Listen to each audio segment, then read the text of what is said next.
Ahora vamos a meditar en el Evangelio de Juan, el versículo 2 del capítulo 1, que dice: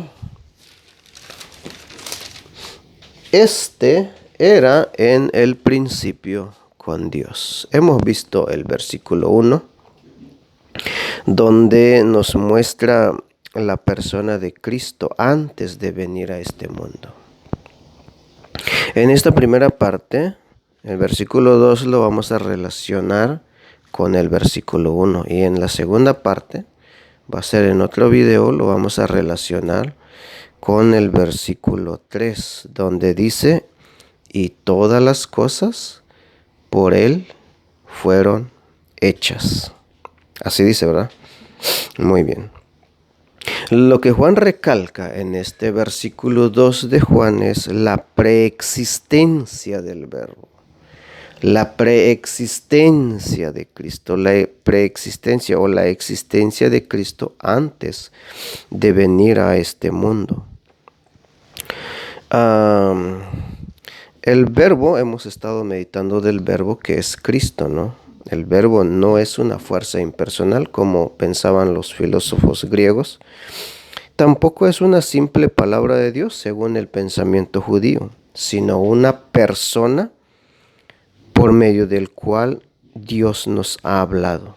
Es decir, Jesucristo es la suprema y eterna expresión de Dios. Es interesante cómo dice el texto: esto era en el principio con Dios. ¿Por qué no dice este era o esto era en el principio con el verbo? ¿Por qué no dice así? Porque lo relaciona con el contexto inmediato del versículo 1, donde dice el verbo era Dios. Esto era en el principio con Dios. ¿De quién Dios estamos hablando? De Dios. Pero la idea que nos comunica Juan es que Dios nunca existió solo. Dios no existía solo en la eternidad. Estaba el verbo. Aquí lo explica como el verbo, da a conocer como el verbo, pero que más adelante, como dice en el verso 14, es el unigénito del Padre. Y en el verso 18 del mismo capítulo 1 de Juan nos enseña del unigénito del Padre, quien es la revelación de Dios. Es decir, Dios se da a conocer a través de la persona del Hijo, del único Hijo de Dios. Así estaban las cosas en la eternidad pasada. Esto es lo que señala Juan. Esto existía, estaba existiendo en el principio con Dios. No cabe la idea de que Dios Padre es el mismo Hijo. No puede ser posible. O que el Hijo es el mismo Padre. No, porque estamos hablando de la persona del Verbo, su ser personal, siendo el único Hijo de Dios. Y, como también nos menciona en el versículo 14 y versículo 18, la persona del Padre. Entonces ya tenemos dos personas.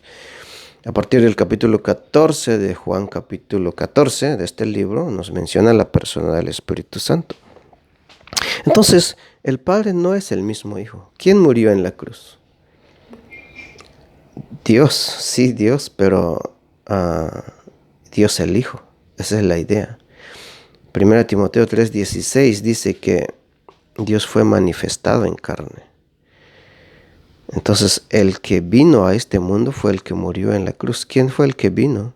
El Hijo, no fue el Padre. En ningún momento de la Escritura menciona que el Padre haya muerto por nuestros pecados. En ningún momento, nunca hace referencia tocante a la muerte del Padre. Siempre se refiere a la persona del Hijo. Ahora, notemos un poquito el verso 18. ¿Cómo dice el versículo 18? A Dios nadie le vio jamás, el unigénito Hijo que está en el seno del Padre, Él le ha dado a conocer. Entonces, aquí el el punto principal que nos enseña, o la enseñanza que podemos sacar aquí, es que el Hijo, el único Hijo con quien estaba Dios en la eternidad, revela o manifiesta, o como dice el texto de la Reina Valera, da a conocer la persona del Padre. Esa es la idea aquí. Es decir, que una de las tres personas de la divinidad, o de la Trinidad si usted quiere, se encarnó. Esto es lo que se conoce como la humillación del Verbo o la humillación de Cristo. Sin la preexistencia de Cristo, no podríamos hablar de la humillación del Verbo. ¿Por qué? Porque ¿de qué humillación hablaríamos? ¿De qué se habría humillado si no fuera preexistente? La Biblia también dice que es supremo, tiene supremacía, tiene preeminencia, como dice Colosenses también capítulo 1. ¿De qué se despojaría Cristo si no preexistiese antes? Si no tuviese existencia antes de la fundación del mundo. Claramente dice en Filipenses capítulo 2 que siendo en forma de Dios, no estimó el ser igual a Dios como cosa que aferrarse, sino que se despojó a sí mismo tomando forma de siervo, hecho semejante a los hombres. La idea aquí es que Cristo toma forma de siervo, es decir, se humilla precisamente por su preexistencia, estamos hablando de dos estados, su estado eterna, su estado de gloria, su estado en la eternidad que entra en el tiempo a hacerse hombre, donde adquiere una naturaleza humana siendo divino. Eso es interesante, que el ser humano se hizo humano sin dejar de ser divino. El ser eterno entró en un estado de tiempo sin dejar de ser eterno. El inmortal se hizo mortal sin dejar de ser inmortal. ¿Cómo puede uno entender eso? ¿Podrías tomar el mar, poner el mar dentro de una taza de té? ¿Cómo le harías? Juntas todos los océanos, lo depositas en una taza de té. ¿Cómo le llamarías a alguien que puede hacer eso? ¿Un milagro? ¿Te imaginas eso? Ahora, pensemos esto. El Verbo cuando se humilla, se redujo, digamos así, a la nada. Eso se llama anodadar. Esto suena, lo podemos ver así como un milagro, que no alcanzamos a entender la humillación del Verbo. O sea, la humillación de Cristo es tal y tan impresionante que nos deja sorprendentemente admirados por lo que hizo. Y precisamente porque comprendemos, o nos enseña Juan, la preexistencia de Cristo. Y es ahí donde apreciamos la humillación de Cristo. Entonces la idea de anonadarse es reducirse a nada. Siendo el dueño del universo, vino a servir, vino a trabajar en nuestra salvación, vino a obrar la redención. El Señor y amo de la creación vino a este mundo. Es como un rey que sale de su trono y viene a hacerse como un siervo, como un hombre, como uno de sus servidores. Eso es lo que se le llama anonadarse o despojarse. Bueno, más adelante vamos a ver eso. El ser divino entonces, el ser infinito, el ser omnipotente, omnipresente, omnisciente Cristo Jesús. Imagínense todas esas características que Él tiene. Se humilla a ser un ser humano y humillarse hasta la muerte y muerte de cruz. ¿Por qué lo hizo? ¿Por qué? Si le preguntamos a Jesús, ¿por qué te humillaste, no? Seguramente Él nos diría, por amor a ti, por amor a la humanidad.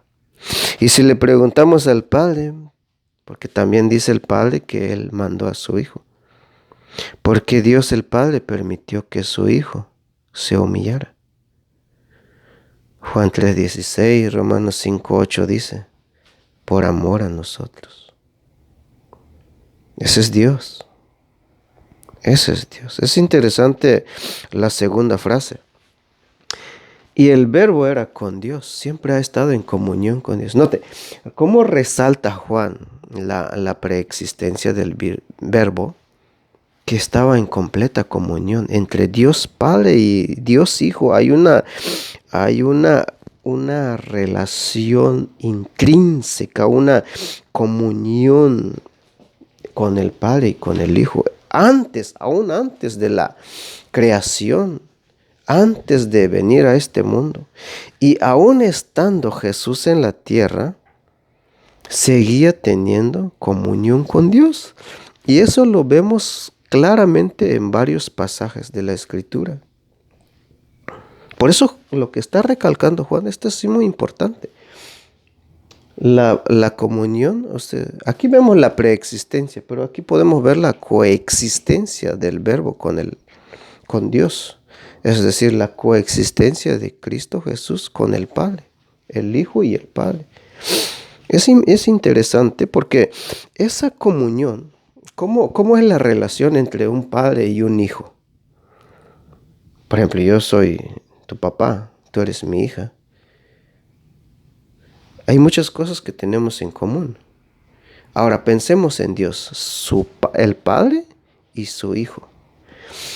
Como leíamos en Génesis, ¿tú crees que Dios no le dijo a su Hijo lo que iba a hacer? Porque, ¿qué decía Génesis 1:1?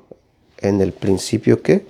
Creó Dios los cielos y la tierra. Leíste todo Génesis 1 hasta el capítulo 2. ¿Tú crees que no le dijo el Padre al Hijo lo que va a hacer? Claro que sí. Por eso en la segunda parte vamos a ver que Jesucristo es el agente de la creación. Como dice el versículo 3 de Juan. Todas las cosas fueron hechas y sin Él nada de lo que ha sido hecho fue hecho. Ahí está. Eso es lo que vemos en Cristo. En Génesis 1:26 leíste que dice Dios, hagamos al hombre. Está en 26, ¿verdad? Sí. Hagamos al hombre. O sea, Dios le participó al Hijo eterno lo que iba a hacer. Por eso es que Cristo viene a ser un agente de la creación también. Y podemos seguir hablando como por ejemplo Proverbios 8. Allí hay una lista de cosas. Tal vez estaría mejor leemos. No sé cuántos minutos llevamos. Tenemos tiempo todavía. Proverbios 8. A partir del versículo 22. Aunque está hablando de la sabiduría, pero es interesante cómo lo dice. Dice 22. Jehová me poseía en el principio. Estamos hablando de otro principio. O del mismo principio. Ya de antiguo, antes de sus obras, eternamente tuve el principado desde el principio, antes de la tierra, antes de los abismos, fui engendrada, antes que fuesen las fuentes de las muchas aguas. Entonces ahí está hablando de la sabiduría, pero como si fuera una persona, ¿no? Entonces los estudiantes de la Biblia señalan que esto también se refiere a Cristo. En Proverbios 8, ahora el verso 25 dice, antes que los montes fuesen formados, antes de los collados ya había sido yo engendrado. O sea, estamos hablando de la preexistencia. No había aún hecho la tierra, ni los campos, ni el principio del polvo del mundo. Cuando formaba los cielos, ahí estaba yo. Cuando trazaba el círculo sobre la faz del abismo. Cuando afirmaba los cielos arriba, cuando afirmaba las fuentes del abismo, cuando ponía el mar en su estatuto, para que las aguas no traspasasen su mandamiento, cuando establecía los fundamentos de la tierra, con él estaba yo ordenándolo todo, y era su delicia de día en día. Ahí tenemos, sin duda, la persona de Cristo. O sea, prácticamente lo que nos muestra Juan es que sí estaban en plena comunión, pero también ambos, tanto Dios Padre y Dios Hijo, crearon las cosas. El Espíritu Santo también, que adornó los cielos, dice en el libro de Job. Pero sabe, esa comunión que había o que existe entre Dios Padre y Dios Hijo, hubo un momento donde esa dulce comunión, esa intrínseca comunión, tuvo una fractura, tuvo una interrupción, sufre una rotura. Y eso lo vemos en Salmos 22 y en el libro de Marcos también. Cómo Dios desampara a su Hijo. Dios el Hijo le dice a Dios Padre: Dios mío, ¿por qué me has desamparado? Fue un momento de separación. Fue un momento donde Dios tuvo que castigar a su Hijo por amor a nosotros. Entonces, aquí estamos entonces viendo la preexistencia, es decir, su relación del verbo con el principio. En la segunda parte es la relación del verbo con Dios, la comunión. Y en la tercera frase, la relación del verbo consigo mismo, con su deidad, que Cristo es Dios. Esto, dice Juan, era en el principio con Dios. Entonces la idea aquí es que Dios nunca estuvo solo en el principio, sino con su Hijo amado en la eternidad. Muchas gracias por ver este video y que Dios les bendiga.